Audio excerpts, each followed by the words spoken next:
రాష్ట్రంలో ధరలు పెరిగినాయి. ఆ ధరలు కంట్రోల్ చేయడం రిషి సవన్కు వల్ల కావట్లేదు. మధ్యతరగతి ఆగ్రహంతో ఉద్యమాలు చేస్తున్నారు.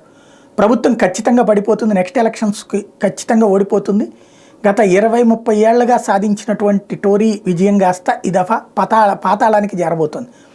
ఇప్పుడు దానికి తోడు అగ్నిలో ఆజ్యం పోసినట్టు అక్కడ జీతాల పెంపు, పార్లమెంటు సభ్యుల జీతాలు పెంచుకోవడం అన్నటువంటిది ప్రజాగ్రహానికి కారణమైంది.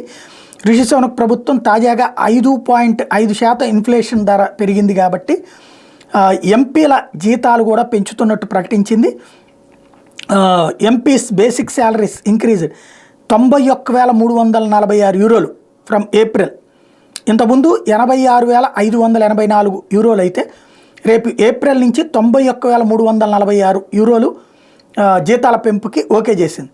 The increase is considerably larger than the 2.9% pay uplift last year and also higher than the rate of consumer prices index inflation with the latest office for national statistics figure suggested at 4% in January. 4% పెంచమంటే మేము 2.9% పెంచామని ఆయన చెప్తున్నారు. కాకపోతే ఎంపీలు వాళ్ళ కాళ్ళు పెంచుకుంటున్నారు, మా పరిస్థితి ఏంటని ప్రశ్నిస్తున్నారు వీళ్ళు.